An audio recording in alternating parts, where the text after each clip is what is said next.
Previously on agentpalmer.com, 5-Point Play is a do-as-I-do Bible on leadership from Coach K, an avid reader's guide to a methodical book purge, and what have you done lately to combat your own or someone else's loneliness. This is the Palmer Files, episode 176, featuring Kat Collins, an artist who is here to enlighten us by talking about what it is like being an artist as a profession, the change from passion to profession without losing the passion, plus being a writer, teacher, burnout, balance, and much, much more. Are you ready? Let's do the show. I've always been a writer, and I've always been an artist.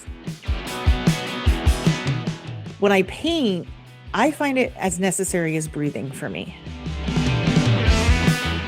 It's always so much harder to talk about ourselves. At least I find for the majority of the people.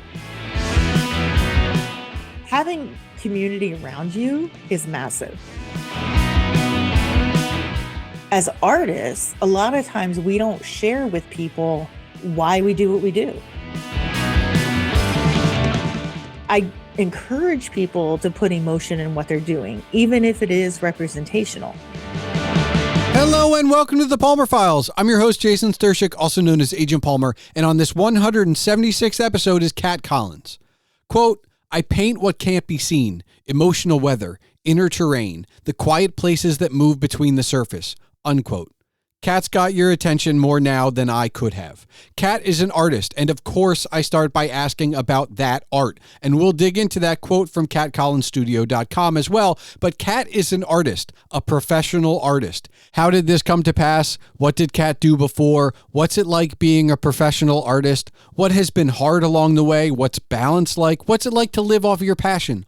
All this plus writing, learning from burnout, and the logistics of a 9-foot painting. But first, remember that if you want to discuss this episode as you listen or afterward, you can find all related ways to contact Kat and myself in the show notes. You can see Kat's work and read Kat's words at katcollinsstudio.com and connect on socials such as Instagram, Threads, and Facebook, also all at Kat Collins Studio. Don't forget you can see all of my writings and rantings on agentpalmer.com, and of course, email can be sent to thepalmerfiles@gmail.com. So without further ado, let's get into it.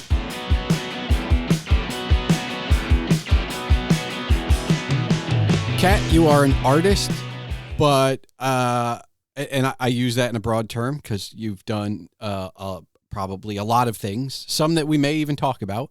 But I wanted to ask you, how would you define the art that you prefer to do? That I prefer to do? Yes, not necessarily what you're known for. It could be what you're known for, but like what you prefer to do. It is what I'm known for. Okay. But I'm pushing the boundaries of it now. So what I do is abstract art. Okay. It was predominantly more landscape-ish feeling. Like you could tell there was a landscape to it. But now I'm pushing it further in that it's very non-representational. But I do what I call emotional weather, which is basically how you would describe your inner life the same way you would describe weather outside or the atmosphere outside. Okay.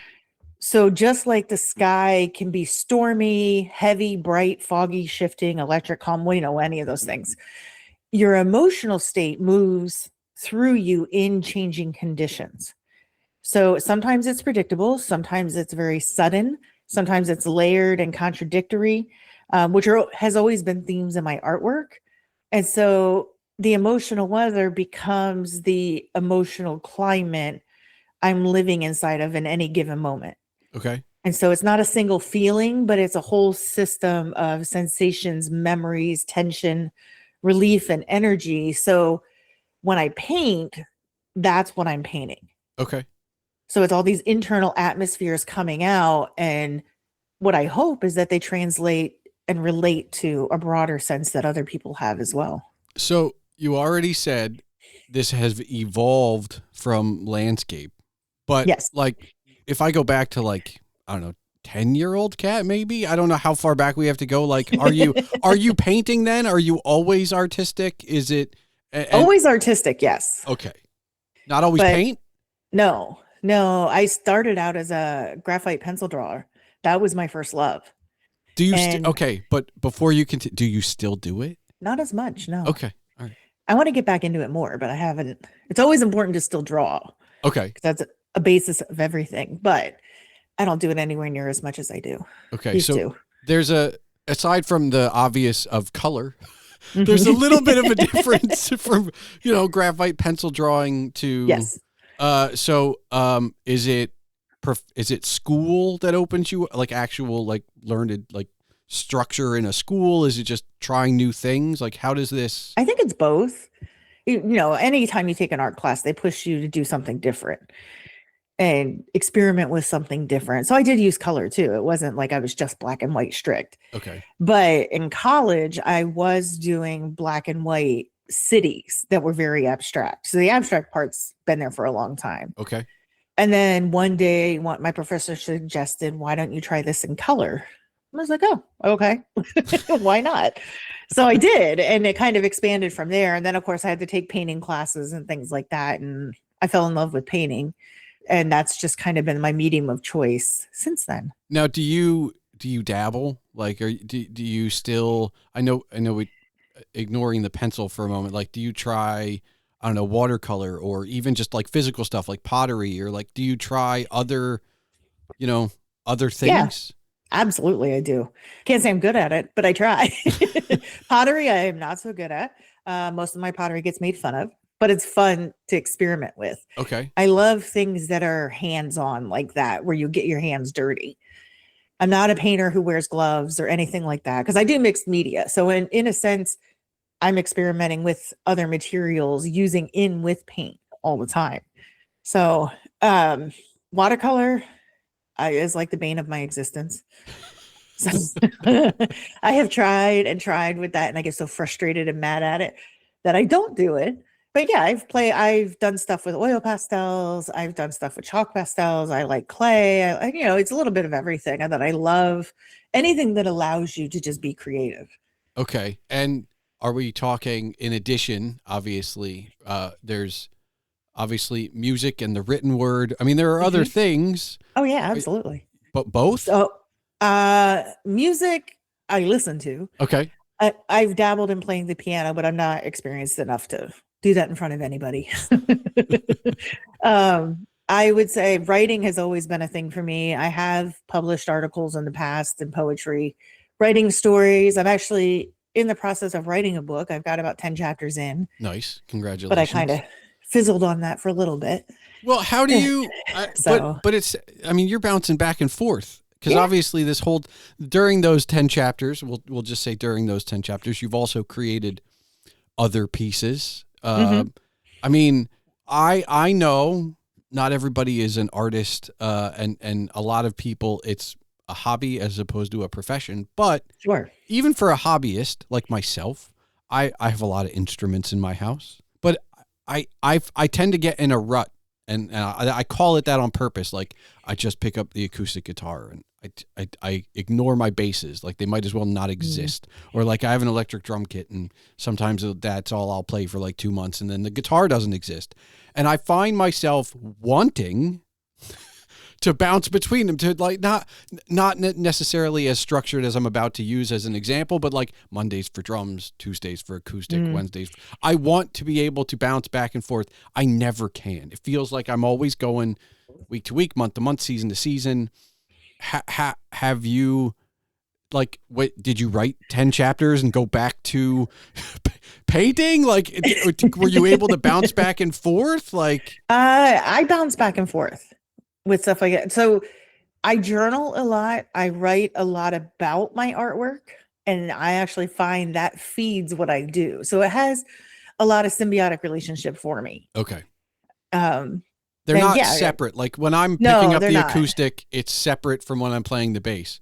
But for Right. you, it's all one. Yes. Was it always that way? Uh, I, I don't know if it's always been that way, but I would definitely say for a very long time it's been that Okay. way. And that's probably because I was taught that way when I went to grad school to study art therapy. You're integrating different modalities and different ways of doing things. And one of the things one of my professors would teach me is journaling about your artwork. And it was a way, we called it witnessing your work, and a way to find things and integrate what you were feeling in an artwork or what you were looking for, which is what we would do with a client. So it kind of became second nature to me to do it that way. But I find it's a way of connecting. I've always been a writer and I've always been an artist. And I mean, artist in the sense I paint, but yeah, but they're together. And I find that, look, it's not the same, but, you know, I started the blog 20 years ago, an amount of time ago. And then a long time later, the podcast came around, and while they can be connected, I have a hard time connecting them. Like I'm trying, like I actively go like, all right, what can we do to connect these two things? So when I hear you, even though these are not the same, when I hear you saying that you're writing and you're painting, we'll be specific, because it's not to be confused with your poetry, which could probably also be something you write about. I love the idea of kind of connecting it, because when you say it, it seems like, oh, of course. Like, why wouldn't you connect the things you like together? Right. And I'm like, oh man, I should really probably try. It takes some work, though. I will tell you that. You know, it wasn't always that way. There was always disconnect somewhere. But it's the same thing when I create a series of paintings that relate to each other. When I start that, I get very confused because sometimes I'm like, I have no idea how these relate. I see no thread, I see no pattern, and I have to go back and look for it. And so sometimes that's how it works with the writing as well. Okay. In relation to the painting. Now, I have to go back. When you start a series, do you set out to start a series, or do you finish the first one and go like, I have more, but not for this? It's probably that. Okay. Yeah. I find, so I didn't used to do series at all. I was always just create one painting and that's it. Okay. And then create the next one. And they were all standalone kind of works. And then I decided to delve into a series starting 2 years ago. And I was like, all right, I'm going to do this whole series. I deliberately planned it out as far as what the theme would be and picked colors, that kind of thing. Okay. And once I did that, it's kind of stuck with me. Okay. And now I've done like 4 of them. So what was it that first time you're like, I'm going to do a series now? Was it just, I want to try, or? Part of it was I want to try. Okay. Because I get bored easily. So it's like, is this going to sustain my attention enough to keep going with this? Okay. You know, it's like I have to pick a topic that actually holds my interest. But it was also looking at the business side of things when coming to art. Galleries like continuity. They like series. They like things that go together. And if wanting to show a show, like a solo show, I needed pieces that worked well together.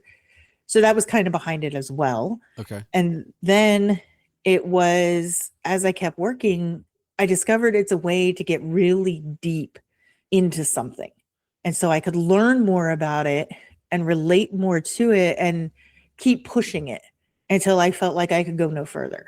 And so when you do that, you also, I mean, I'm listening. I'm just like, well, you run the risk of going 3 pieces deep, 8 pieces deep. Like there, I mean, potentially, depending on how far you go, you could just keep going. Yeah.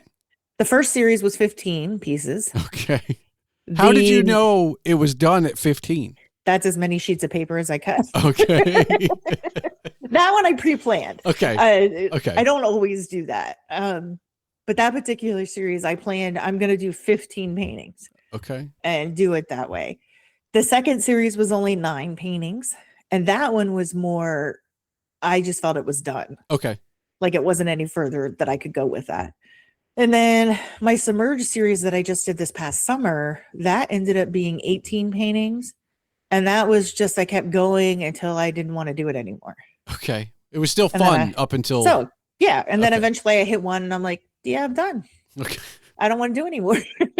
So I want to explore something else. So you, and maybe this is the wrong question to ask, but you are an artist by trade, but also by profession. This is how you make your money. It is now. Yes. Okay. So you did this as I don't like side hustle, but it was a second career for you for a while you did something else to make money. Yes. And what was that like? I mean, a lot of people I know because all of this is still not making money. This is not why, this is not why I do this, but Right. I understand the hustle of what happens after we'll just say 9 to 5, even though they're not 95. So how, I don't know, because I look back at some of those times and go, because I'm a stay-at-home dad, part-time worker now, so I have a little bit more energy in the evening for this than say like when I was working 9 to 5 and then come home. And where did you find the energy when it was the other thing? The energy was probably because I started working for myself. Okay. So 7 years ago now, I started my own web design business, and I did that all from home. I was a solo entrepreneur, and I could just make my own schedule. So I can get up when I want, go to bed when I want. And my studio was in my house. So I would work and then I would go paint, and then I'd go back to work and then I'd paint, so it was back and forth a lot. So that allowed me a lot of freedom at that point. When I was working full time, it was a lot harder to do. It was more, I'll take a half hour and then that's about it. So that's obviously, it was a lot slower in that respects. But you kept going. Yes. Okay. For me, and I guess this is where some people differ, but when I paint, I find it as necessary as breathing for me. Okay. So I don't do it just to make money or anything like that. It's a passion of mine. So I paint because I feel I have to. All right. And the bonus of that is I can make money from it. Okay. So we don't have to talk specific numbers, but I have to ask because I went to a small liberal arts college, and I went to school with a lot of artists, and a lot of them to this day have trouble selling work. They don't have trouble finding buyers, but they do have trouble making money because apparently, and I don't, maybe this is true for you or not, they never had an art class that talked about how to set a monetary value for a thing that you created. Period. The end. And I could say the same thing is true for this podcast, right? Like if somebody was like, well, how much money for one? Be like, I have no idea. Right? Like if somebody wanted to buy an episode for whatever reason, I wouldn't know the first place to begin. But you have, this is now your profession. I'm sure it was not easy. No. Did anybody help you along the way, or was it just a lot of trial and error? A lot of trial and error in the beginning. I would say probably in the past 5 years, since 2020, I've had some more actual mentors that have helped me a lot with that. Okay. More of the business side of things rather than actual helping with the artwork kind of side of things. Yeah. Mostly because the main mentor I do doesn't do what I do. So she refuses to offer an opinion. Because she's like, no, I love what you do, but I don't know how to do that. But it was learning how to price things, learning when I needed to raise my prices, learning how to network and reach out to other people, and all of those fun things that you have to do to build a market for yourself. In that respect, it was taught to me just by being with other artists who are much further along than I am. Okay. And how are you on the business side? Well, it depends on the day. Okay. I mean, actually, I've actually had this conversation recently with another artist who's looking to market himself more in his artwork. I'm better at it because I have had my own business for years. So I've learned you've had experience selling yourself in a capacity, maybe not this capacity. Right. I will say doing the web design selling was much easier than than trying to sell myself basically with artwork. Yeah. Which is an interesting concept because I was in marketing and retail sales for decades. Not a problem. Well, it's always easier to sell other things, right? Like that's absolutely. Yeah, no, I've been a consultant, a long time ago, way back before the world of CMS. I was a notepad website builder. Remember those days? That's a long, yeah. Yes. And so I remember, like the worst kept secret in the world. Like, yeah, everybody's website's better than yours. Like, yeah, you're creating them for other people. But like, and the same is true of marketing. Like if you, Kat, came to me and was like, I would like some help doing some marketing, I'd be like, absolutely. But if you came to me as my friend and were like, you should do something for yourself, I'd be like, I don't really know what I should do. Yes. Yeah. It's always so much harder to talk about ourselves. At least I find for the majority of the people. Oh, yeah. That's true. But yeah, well, and I look at artwork in the sense that what I do is extremely vulnerable and putting myself out there. And now I'm supposed to talk about that. And I'm like, well, that's why I paint it, because I can't talk about it. So how am I supposed to sell this to you? So it's definitely challenging. Now, has the journaling about your work helped you talk about your work? It has, yes. Okay. Mostly because it helps me clarify things. And I will tell you, ChatGPT is my friend in a lot of ways. I know there's a lot of, hate for AI, this kind of thing. But when I need to find clarity in how I talk, because when I write, if I just write, it's really a brain dump. It's not coherent necessarily. And so I will put that in the ChatGPT and say, please make this coherent or at least organize it in a format that's readable. Yeah. But regardless, it helps me look at it from a different perspective. And then I can say, oh, well, yes, that is what I'm saying. This is what I mean.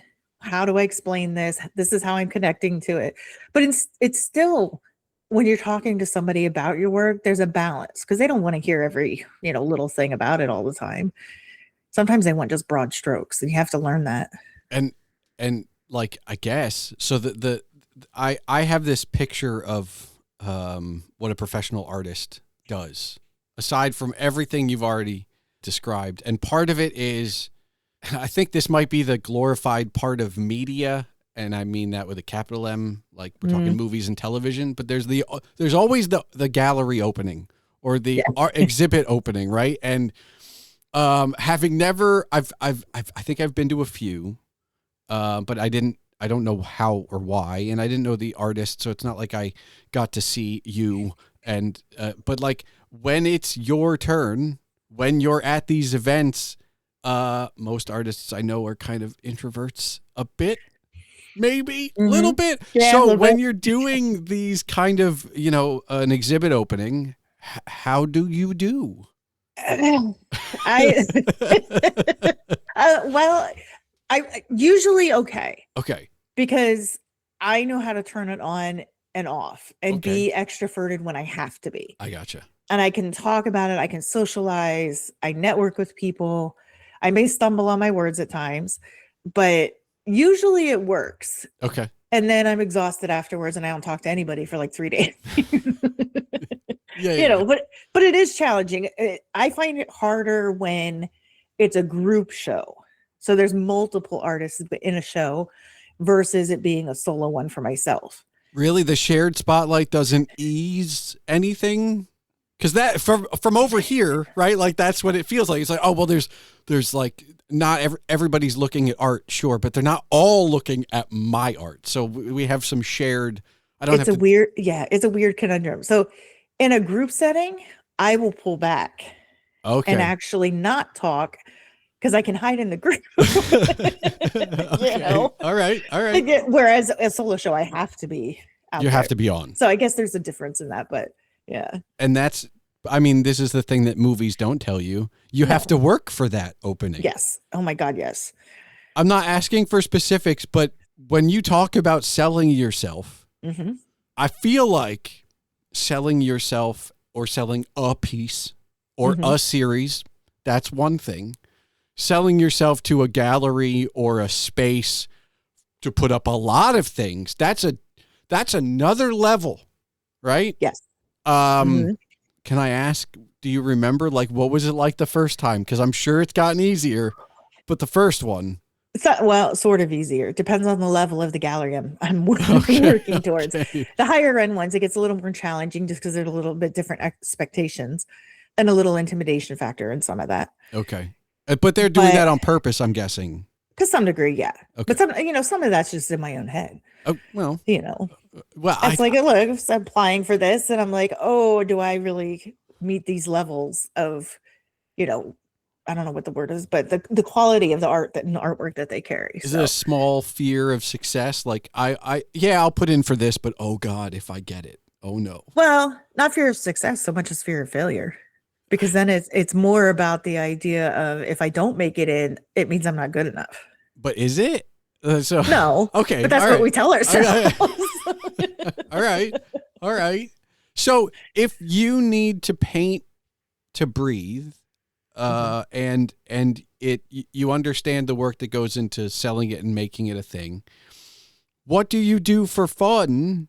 Because maybe when we go back those 20 years, this was your fun. It was, yeah. So do you have a new fun?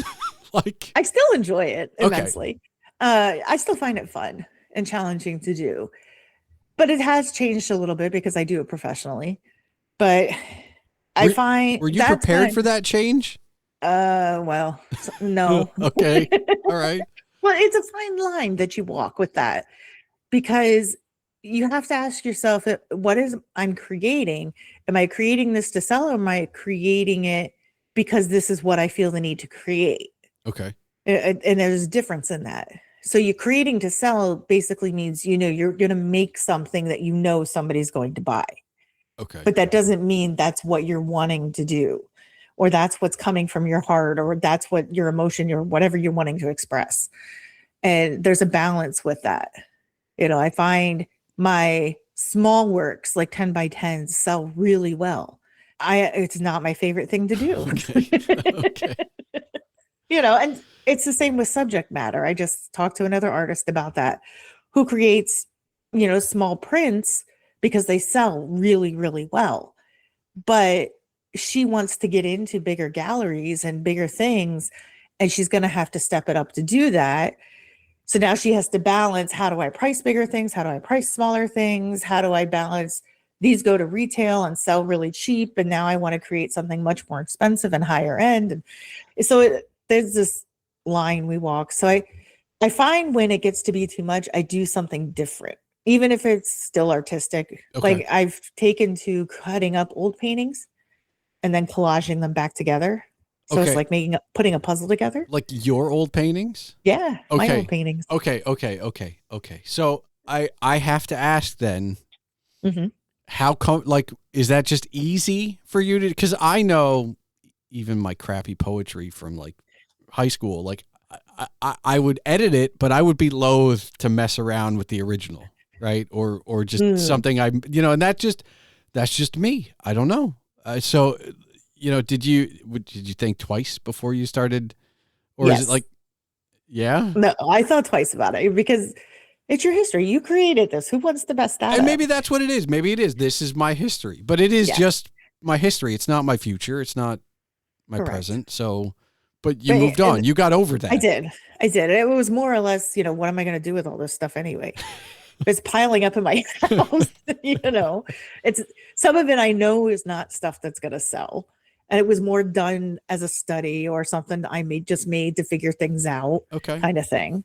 So it's like, well, let's do something else with it. Now, when you talk about mixed media. Yes. How mixed are we talking? Mixed in the sense that I will use collage, handmade paper with my stuff, India ink, oil pencils, stuff like that. So it's not, I haven't gone super crazy with it like I could, but there's more than just paint in it. And I want to go backwards for a second. Sure. What was your first, when you were a freshman in college? What was the, I mean, did you change majors? What was the first major? Psychology. Okay. I did change majors. To art. Yes. I was actually a psychology major with a minor in fine art. Okay. And when I was in the fine art classes, they convinced me to make it my major. Really? So I became a major in fine art and a minor in psychology. Okay. Because the goal was always art therapy. Okay. And those were the two things you had to study to get there. Okay. But that was always the goal? It was since 11th grade in high school. What, I mean, I know of art therapy now as a much old, but I think 20-year-old me would have been like, what? How does 11th grade you even know? Well, it was kind of a fluke, but we actually had an art therapist come in and talk. Okay. It's kind of one of those things like a career day where you're trying to figure out what you were going to do in the future kind of Yeah. thing. And I'd always been a person who wanted to help people, but also use art. And I thought, oh, this is perfect. And so that's where I went with it. Do I do it now? No, But you did it. no. No? Although I have never done art therapy professionally. do you still want to? No, Okay. no. I went to grad school for it, but I dropped out my last year. Any particular reason? I burned out. Okay. So I was going to school full time, interning full time, and working full time. Yeah, that's a lot of full times. One of those at least has to Yeah. be a part time. Yeah. And it wasn't, I burned out. It got really bad. And I went into the wine industry full time Okay. and totally changed it. And that's what was available, or was that, I mean, because obviously there are a lot of, I mean, you could kind of jump to any industry, I guess. Well, yeah, pretty much. I was working at a winery. Okay. And just really, really enjoyed it. So I kind of dove in with both feet at first and dropped everything else. Okay. And that's what I did for 10 years. That, first of all, that's a haul. Like, I mean, I mean, we talk, I mean, 5 years is a good career in a place. So 10, I mean, that's, so what, did you decide to leave? Sort of. Okay. It's not a situation I can talk about a whole lot. That's fine. But it was kind of a mutual decision. Okay. I did not want to leave, but the wine industry is fickle. You work really crappy hours and you work holidays, you work weekends because it's retail as well. Yeah, it's retail. It's also, I presume, all hands on deck for event stuff when event stuff happens. Absolutely. Yeah, okay. I have no home life. I basically live there kind of thing. And I got tired of that. Now, how much of that and the burnout prior of the 3 full times has influenced, I guess, your current work-life balance in trying to actually have one? I'm guessing. Yes. Because you seem like not rushed. I feel like if any of those things were full-time again, you would be like, all right, are we done yet? Can I go? I got something else to be at.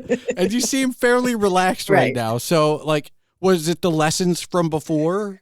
Yes, I think so. And I don't know, creating art for me is less stressful. So other than the income aspect of it and trying to make it full time, it's lessons learned from before. I try very hard to be home for dinner, to take time off on the weekends and just be very deliberate about how I schedule myself. And how hard is that? Because it's something you want to be doing, which this is not like, I mean, just for people listening, this is not just like whatever your actual 9 to 5 is. This is something you wake up every morning because you want to do and you are doing it, but that also makes it hard to stop doing it.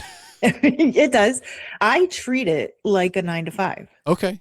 So I treat this as my work. I drive to my studio in the morning every day. I work at my studio till about 3, only because rush hour traffic sucks and I want to leave before then. That makes sense. Because it's 45 minutes from my studio to home. So but I treat it that way. Even my GPS, it's work. So I'm trying to consciously make it as though I'm going and I have to do something. Okay. And it doesn't mean I paint every day. That some days it's just admin stuff. Some days I get there and I'm like, it's not working, but I'm here and I'm in my studio. And I'll find something to do. Sometimes it's doing the puzzle that's out in the lobby. That's, not painting, but that's okay. So how much of the treating it professionally and the doing the 9 to 5 was taking the studio out of the home? Like, was actually going and getting... That was a big part of it. Yeah. It was in my basement, which made it easy. Yeah. So I could go and do it anytime I wanted to. Didn't matter time of day, nothing. I didn't have to get dressed. I didn't have to, look nice to go somewhere, anything like that. Technically, I really probably don't now, but it separated that. So now I have to make a conscious decision to say, I'm going to my studio, which means I will put in a length of time while I'm there. Yeah. Instead of 10 minutes here, 20 minutes there. It makes a difference. And there's nothing wrong with working within your home. Absolutely not, because, it served my purpose for many years. But I felt like in taking an actual studio, it was leveling up for myself Okay. and pushing me into a different professional realm in the way I treated myself and my artwork. So how long, we're going to just say you've moved in to the studio. How long did it take you to get comfortable? Because I know that for me, say writing, for example, I'm not the best guy to go write at a cafe. I need to be comfortable if I'm going to sit down and write. It doesn't matter if it's on a keyboard or pad and paper. I need to be comfortable. How long did it take you? Like, yeah, it's your space. It's your studio, but it's not your basement where you've been creating for the last however long. Right. So like, how long did it take to get comfortable in a new place? I would say it probably took me about 2 months. Okay. You know, it felt comfortable to start when I was there because it was my own studio. It was all my own stuff, that kind of thing. So that made it easier. But there's always people around because there's other artists that are in the same building that I am. There's 18 of us there right now. And you had to learn, if you keep your door open, somebody's coming in. Okay. You know, so you had to learn that balance of like, I'm not used to this. I had my cats. It wasn't, you know, that's my conversationalist before. So I had to learn how to, it's okay to shut my door for a while and work and then open it to be social, and learn that kind of balance with that. Was it easier having other artists around though? I mean, obviously your basement, it's whoever comes to actually visit. It's not like you can just be like, hey, so your cats aren't giving you feedback, right? Like, no, other than eating my paintbrush and stepping in my paint. So, and letting me know when I was done. Oh, okay. And it was their turn, you know? No, it's made a huge difference. I will tell you, having community around you is massive. And being in my basement, and I've been painting for years, and creating artwork and putting it out there, there was always this voice in the back of my head that I'm not at the level I thought I was, or I wanted to be, or that it was okay work, but it wasn't really anything great, kind of thing. And then when I was in the studio and there's other artists around me and they're coming in and talking about my work and expressing what they think to me, and all of a sudden it was kind of like a light bulb went off and say, oh, maybe I am doing something worthwhile here, that this isn't just a little hobby that I'm doing, and that this could be something more. And I think that has given me incredible confidence in my artwork now. It's also allowed me to be confident enough to push my artwork even further than what it is. And so I feel like my art from when I first moved to the studio to what it is now has grown exponentially. And I presume the way you talk about it, you're not done pushing. Absolutely not. But obviously you don't know what that looks like yet because you haven't gone there. Correct. Yeah. Correct. Okay. So I am doing a new series right now, which is, it's very outside my comfort zone. And it's very vulnerable. It's much more unpolished than what I typically do, and much bigger. So when I first started painting, I was doing 5, 6 foot, 7 foot, 8 foot paintings. It was no big deal to me. But it's been years since I've done that. Mostly because I didn't have the space. I can't stand an 8 foot painting in my dining room. You know? Yeah. Because first off, my wife yells at me because I got paint on the curtains. So, you know, now I have the space and I'm slowly pushing it bigger so that I can get back into that. Okay. You know, and I'm in the process of getting the funds to buy rolls of canvas that I can tack up on the wall and do like these 9 foot, 10 foot paintings and just go to town. All right. So I have to stop you for a second. So Sure. we've talked about, you know, a lot of different things and pushing yourself and the social aspect of it and the selling yourself aspect of it. But logistically, I have to ask, I mean, I have a fairly decent sized SUV. What's the logistics on a 9 foot painting? You know, because I understand this. Like I have how big's the one in my dining room? I mean, maybe with the frame, it's 5 by 4. Maybe with the frame and the matting and everything. But that's the biggest piece in my house. It's the biggest piece I've ever like handled.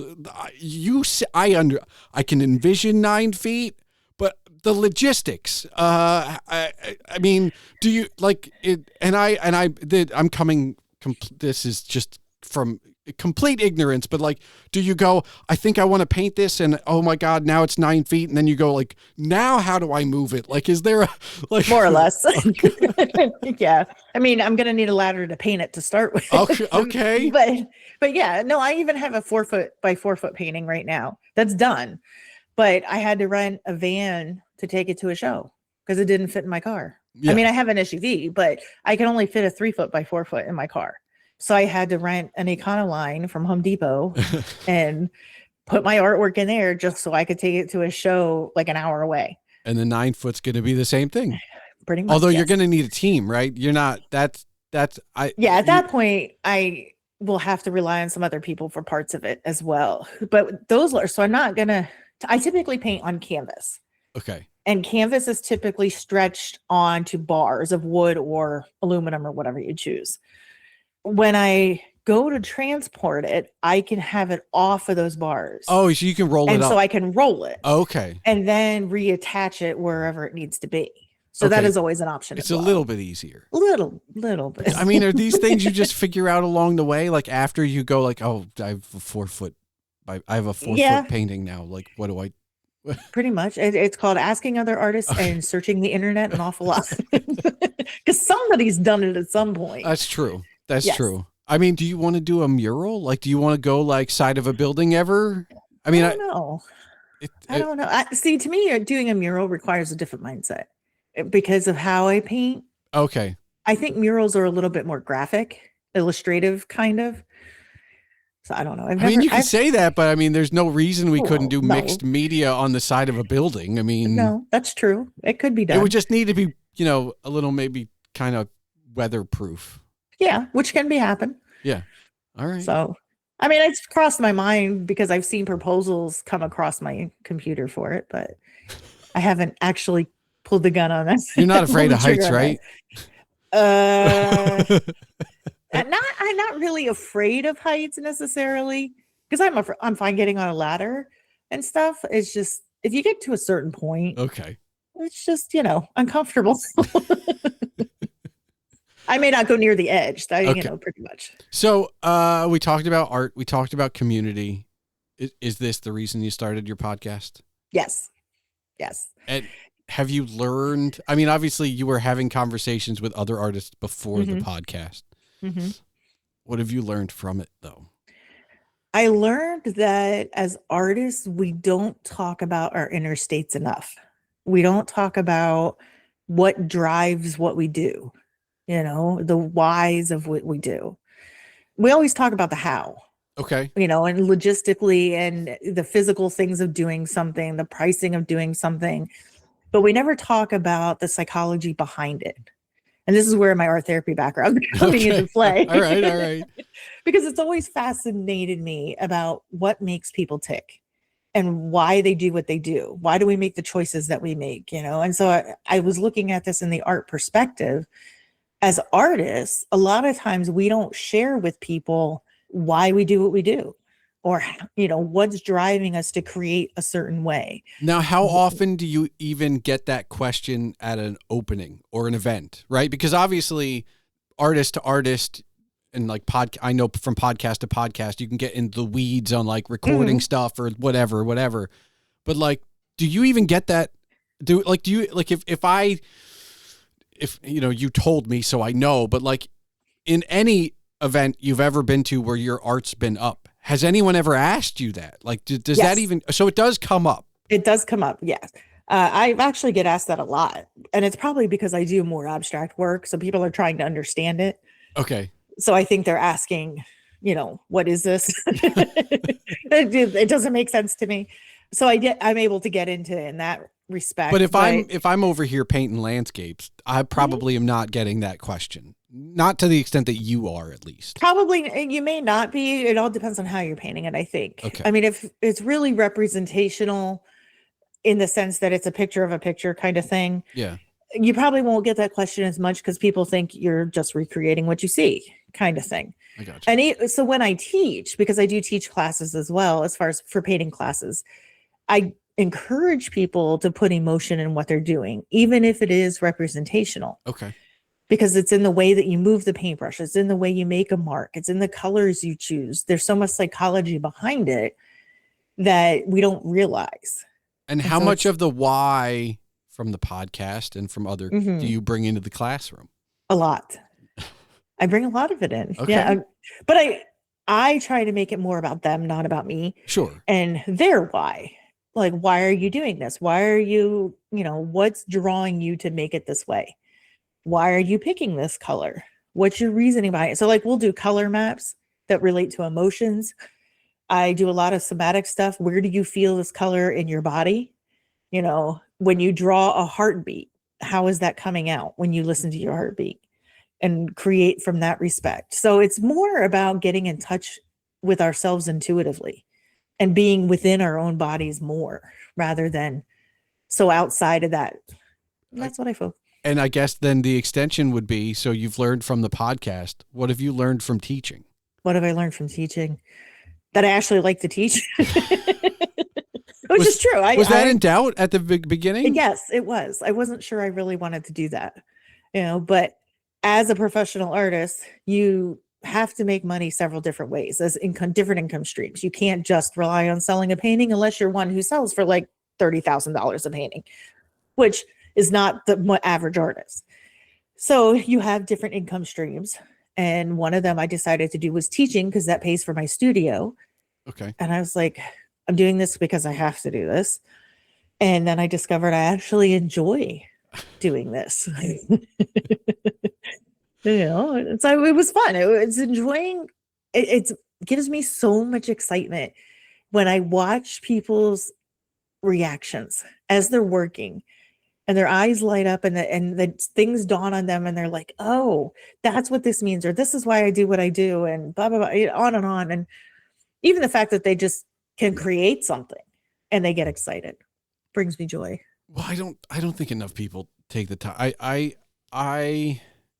This is a very bad thing to think about, because I think it will never, I think if you even get close to 50-50, there's something wrong with you. But I like to think that I create something new, I don't know, maybe 10% of the time. For the 90%, I'm, reading books, listening to music, watching TV, watching a movie, reading something, looking at a piece of art, whatever. Then I'm, between the podcast and the blog, I'm creating, I don't even think it's 10-1. I probably intake a lot more. So I don't think 50-50 is ever realistic. I don't know if anybody can ever, I think you wouldn't be creating good stuff if you were spending half of your time creating and half of your time, it's an intake outtake balance. But I do think more people should be creating something. I think there's you and I have outlets, right? Like even if we took all your art away, you still have the podcast and teaching that are outlets. Yes. Not everybody has an outlet. No. And I think it's not to make that generalization, but it shows. Those of us with outlets are a little bit, I won't say laid back. We're very uptight. Artists, creators, creatives are, we're balls of anxiety. We're basically just cats, right? Like, but you need that. We need that kind of output. Something. Absolutely. Well, I mean, being creative in any aspect, it doesn't have to be to create a painting, but even just going to look at art, or listen to music, or do something, woodworking or anything. That's proven facts that it has an effect on your health physically.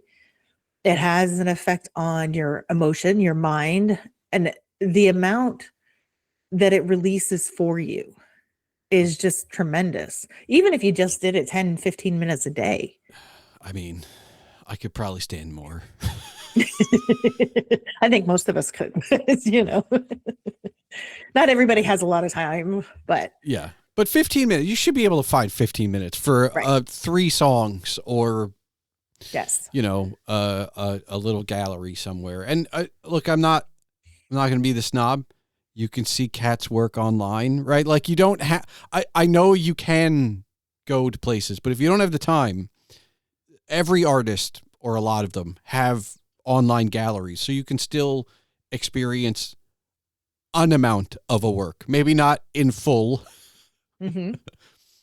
but there's an amount. And yeah, we could all probably stand to do better. Yes, absolutely. I mean, heck, if you even just color in a coloring book, for a little bit each day, it will release tension in your body and kind of take your mind to a different place so you're not stressed or focused on things that are going on around you.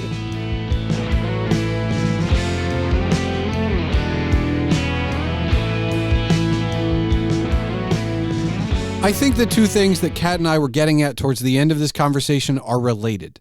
As artists, we don't always share why from Kat, and not everyone has an outlet, and it shows from me.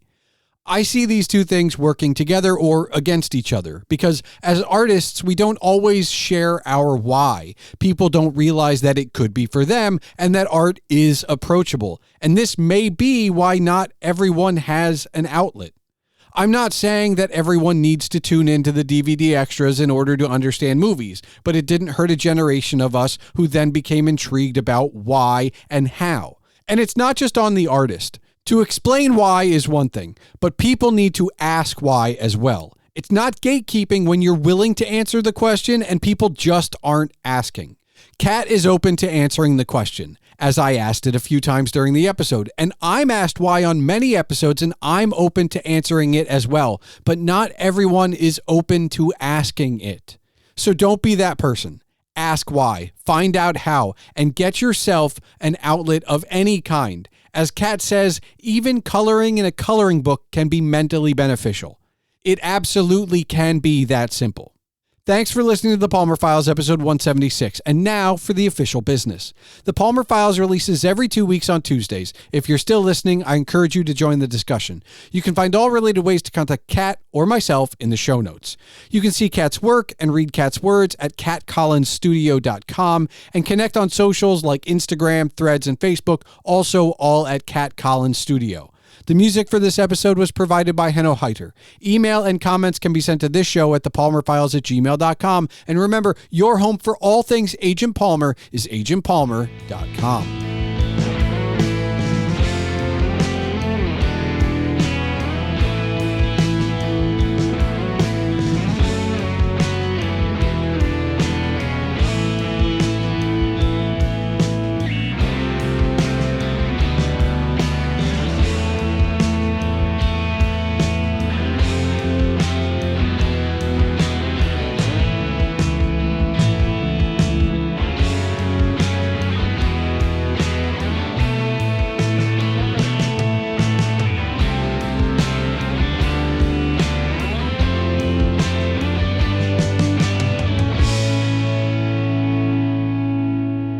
All right, Kat, do you have one final question for me? I do. Why do you do what you do? I get this almost, it feels like I get this once every like 20 episodes. And I don't go back and revisit that stuff. Maybe not necessarily. Maybe I should. I don't know. I know I still do this because I enjoy talking, period. I just do. I'm an inquisitive person. I like being able to ask questions and have the conversation. And while I know that two of my biggest critics, my wife and my father, are like, why'd you interrupt them and like not let them finish the story and you went on a tangent? I know, I get it. But I also, that's the interaction I like. I like being able to stop you and say, oh, but wait, what about this thing you just said? Like, I know the listener knows, everybody knows you weren't done with your story, but I like the interaction to stop you, and maybe we go somewhere else, maybe we don't, but it answers a further question. I don't get that from a book, and I'm a voracious reader. I love reading, but you don't get that. I mean, I guess there could be a word or a phrase that I look up, but there's not a chance we're going to take a complete left turn in a book that you would in a conversation. Mm-hmm. And that give and take is what keeps me doing this. I still don't know I guess I can't imagine not blogging. I can't imagine not sharing with, I guess, the internet at large, because blogging communities have don't really exist anymore. It's really just whatever your social circle is and whoever's willing to click on your link. But I can't imagine not sharing a weekly thought with the internet at large. And, half of them are book reviews. So half of them are like, man, I really like this book. Although a few of them are like, man, you should really stay away from this book. And the rest of them are just, I don't know.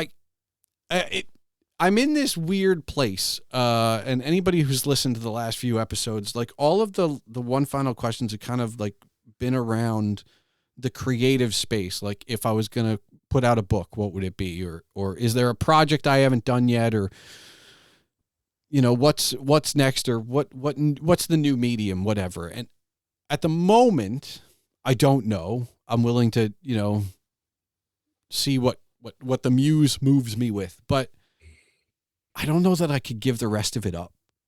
Like, and I say that, I don't know if it's too glib or not, but I know that there was a while there where, God, this is probably 10, 15 years ago, whenever Chris Hardwick officially sold Nerdist to like some conglomerate or whatever, and he had to give up the podcast, or the podcast was the one thing he kept until it went away, and then he had to bring it back. And I remember him coming back with what at the time was ID10T, which is now something else completely.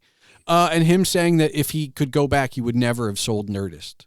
Even though it became something bigger than him, he never would have sold it. And he came back because he wanted to keep doing what he was doing. And I just think, all right, well, yeah, but first of all, no one's buying a blog. Those days are gone. Yeah.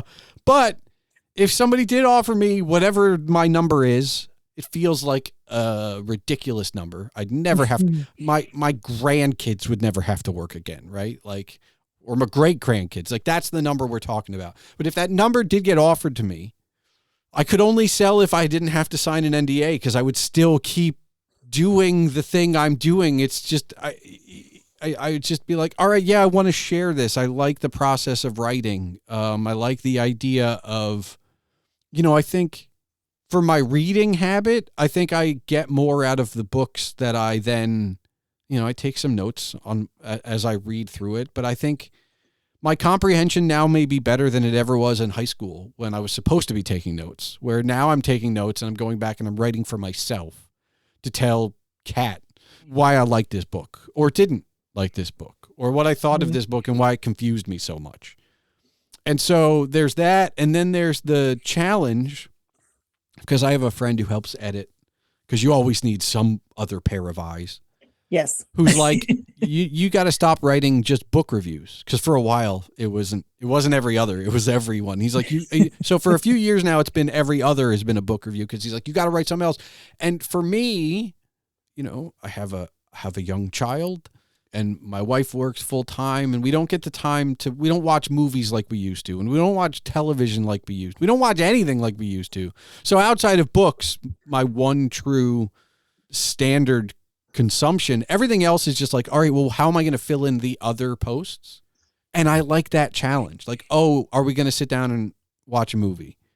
Which is never a guarantee that I'm going to get a post, by the way. It's just like, all right, well, I watched that. I don't have anything to say to move on. Or, maybe building a music playlist, or doing a track by track deep dive on an album. Those are music related. Or just, as we speak, I don't know if any of these have come out yet, because I know there's still works in progress, but I was thinking about what happened to the Incredible Edible Egg campaign. That is still ingrained in my head. And I started writing about it, and I did a little research. And at the moment, in one of the piles in my office is a rough draft of, I don't know, an amount of words about that. It just needs, at this point, I think it just needs a conclusion. I have yet to figure out how to bring it on home, but I've set it all up. So it's stuff like that just fills in the gap in between the book stuff that I really enjoy. It's a challenge. It's the reason that, man, school was never this fun. I do more writing now. I do more homework now. School was never this fun. And I granted, okay, if you were to go through the transcripts from like maybe, I feel like maybe kindergarten on Mm-hmm. does not live up to potential is going to be there in some phrase, probably through when I graduated college, right? Like, I feel like that's my lot in life. I feel like I'm finally at expectations. I don't know that I'm exceeding them, but I feel like I'm finally at expectations. And maybe this is a very long way of saying that's why I still do this, because I feel like that's my own expectation of myself. Well, and hearing all that, I think it's part of why I do what I do as well, in the sense that it's a way of connecting. Yeah. We get to connect with other people through what we do. Yeah. And I don't think there's anything wrong with, look, I've had a lot of first time guests, people that have never been on a podcast, people that will never, ever, ever, ever again be on a podcast. And it's just because I found them through some, I don't know how I found them. Mm-hmm. So a random social network of some kind. And I was like, hey, you seem interesting. Like, come on the show. And then, they did the show and never did another one because they enjoyed their time on this show, but never, they aren't promoting anything. They're just themselves. Mm-hmm. My God. But I also know that I reached out to an author who's a friend of mine and I text him on a semi-regular basis. Mm-hmm. And I don't know what's going to come of meeting you. And I don't mind that. That's, we don't have to be best friends. We could go out to lunch tomorrow. Either of those things is perfectly fine. This last, however, hour plus has been wonderful. Maybe it's because I'm willing to put myself out there for the blog for so long and now the podcast that I'm willing to go, all right, but an hour and a half with Kat, even if that's it and we never communicate again, that's cool. There are no, I'm not expecting anything. Right. And I think, man, maybe that's the other piece is I don't have any expectations and I come in as open as possible so I can ask you questions. And so hopefully you can ask me questions and we can genuinely share things that work or don't work for us in any capacity or in life. And this is our moment and it moves on. When we hit cut, you're on to the next piece. There's no series to this. We're done. Mm-hmm. And that's okay. Or we can start up another. You can come back on in a few months. Who knows? But those things are what cause the ripples. Yeah. That reach other people, even if we don't know it. And I'm willing to do it. I'm willing to put in the hours to edit it and promote it. We could all do better promoting our own stuff. Let's not go there. But I'm willing to do all that, even if it only hits one person. That's fine. Mm-hmm. But I mean, this is the worst kept secret for people that are honest. I feel like you're probably in this with me, Kat. Mm. It moved me. Yeah. I was here. Fair enough. Even if nobody listens to this episode, I moved. We're mission accomplished. Yes, exactly. And the same with, I presume, the same with your work. I mean, yeah, you do want to sell it and you do want to put food on the table, but that creator in you is I did something here. Mm-hmm. I did something and somebody saw it and had a reaction. Good or bad, it doesn't matter to me. It's just out there. And then I can move on to the next one. There's always the next one. It never ends.